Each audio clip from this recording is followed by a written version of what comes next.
Hello my friends, thanks for joining again. Today we've got this locomotive to have a look at. It's another one I got at Model Rail Scotland and again from Ellis Clark Trains. It's a very unusual American electric locomotive. I've never seen one like this before, and because it was so unusual I had to buy it at a cost of just £25. Now it does look as though it's a little bit bashed here and there, and I think it has been weathered in the past by the previous owner. I was quite curious about this locomotive and I was trying to look up what the prototype was. The closest I could get was a Class E33 electric locomotive, which of course is a Coco wheel arrangement. This one is a Bobo arrangement, but I don't think it's on a Lionel chassis. But that said, the Lionel one was also Bobo as well, so it might have a bit of freelance license with this model. Anyway, we're going to have a closer look at this one today. So it does look as though the previous owner has given this a bit of a weathering job, and it's looking a little bit grubby, but it's quite a nice colour scheme this, with the dark brown and the gold lining, which is still very clear and it really catches the light as well. Even the lettering, the Pennsylvania on the side of the locomotive, is of this shiny gold colour, and it looks very impressive as well. These handrails have been added in. I don't think they actually came with the Lionel one. They're very fine as well, but they have been bashed in a little bit. It's probably indicative of how Ellis Clark packages their stock in plastic and allows it just to bash around. That should be easy just to pull back out, and we'll do that in a little minute. But looking down the front of this locomotive, what an interesting thing this is. It's almost like something out of a steampunk film. It's got a really large headlight up here and these two number boards here. These handrails are made out of metal, and the Pennsylvanian logo is in the centre there in a very nice gold transfer. And down at the front here we've got another metal handrail going across here, as well as the handrails all up the sides as well. No coupling on this one, and there isn't one on the back either.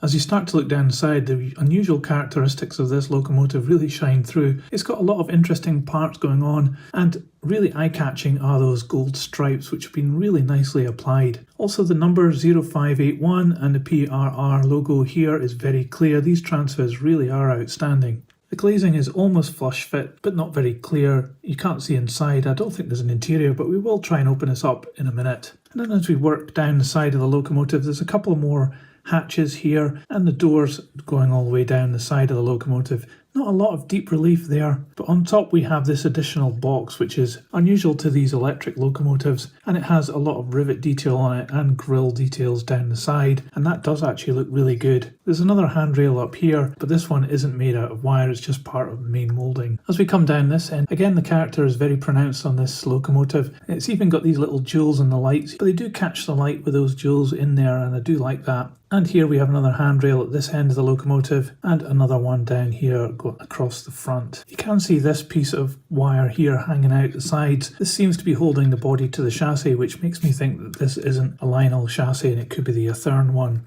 On the top of this locomotive there's some nice detail here at the front with this panel, and then all the rivet detail here, an awful lot of it, and it really makes the character of this locomotive very appealing. The pantograph here is in this really nice dull brass looking colour, and it's made of metal and it's mounted on these plastic insulators. It still works, and it also looks really good with the cross bracing as well. And there's another metal handrail just here as well, and also these almost like pepper pot holes. We've even got these little lift rings as well moulded into the main piece of plastic there. So as I'm thinking this is possibly an Athearn chassis, it does have very similar characteristics to them. It's a nice moulding on the outside of the bogies, lots of deep relief breaks in line with the wheels as well. We have those very bright flywheels in the middle there. So let's see if we can get this apart.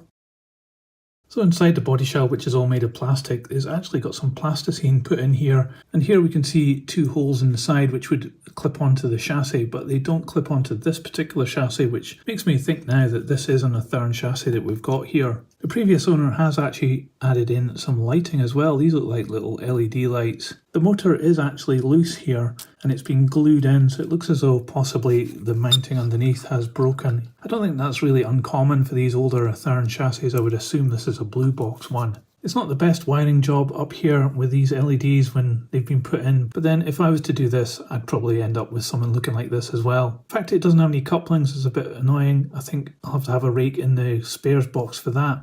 And it looks like here that something has been ground away here for some reason. So making the assumption this is Athearn, these chassis normally work pretty well. So let's just put this on the test track and check out what's happening.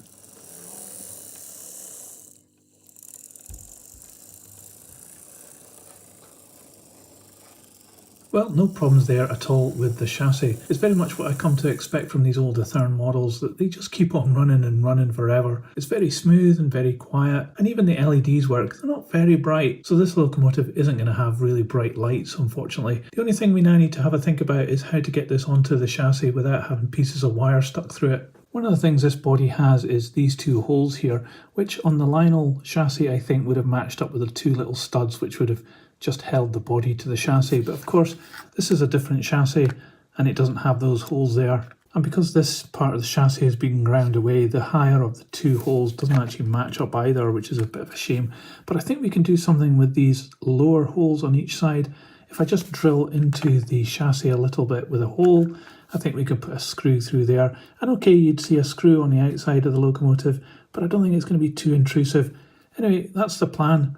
It'll hold it together, so let's give that a go and see what we can do. And I'll also fix this handrail as well on each side and just pull it out as well.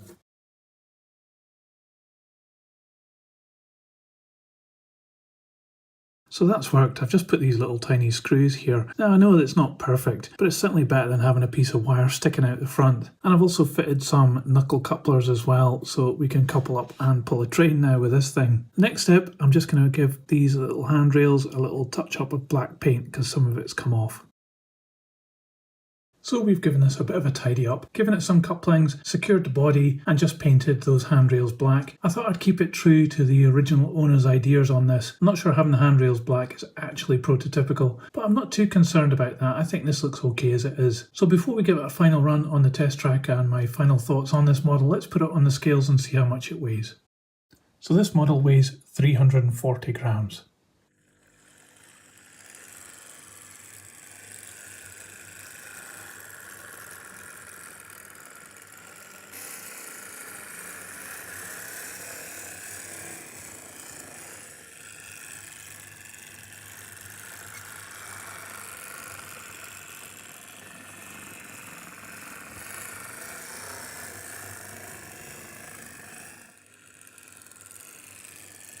Well, that's great. This model is looking really good on the track and it runs really good as well. So that's a good win, I think. We've done some small modifications to this model just to improve it a little bit and get it back to something that can be put into service and pull some trains on the layout. There's lots to like about this model. I normally think of Lionel stuff as being a bit toy-like, but this one is actually really good. There's certain parts of the moulding which could be better, like the definition of the doors on the side of the locomotive, but there's a lot to enjoy on this with the grills and the rivet detail. And it's topped off by that fantastic pantograph as well. It's made it a really characterful locomotive. I'm not sure if this is a model of a real locomotive or whether it's just artistic license, because I'm pretty sure there wasn't a 4-axle electric locomotive like this and they were all 6 axles. Correct me if I'm wrong if you're an American viewer, and in the comments below you could let me know. But I've really enjoyed messing around with this locomotive and I think it's got some really nice modifications that the previous owner did to this, like the weathering and putting it on this Athearn chassis, so it runs really well as well. So this steampunk looking kind of thing is really quite a characterful locomotive to add to your collection if you can find one. I hear that they're actually quite rare, so I feel very lucky to have this one. Anyway, let me know in the comments below what you think about this locomotive. I'd love to know what your thoughts are. And if you liked this video, please give it a thumbs up. It really helps this channel grow. I'll put this on the turntable so you can see all the way around, and in a moment another video will appear. Just click on that and I'll see you over there. But that's it for this video. Thanks for watching. See ya!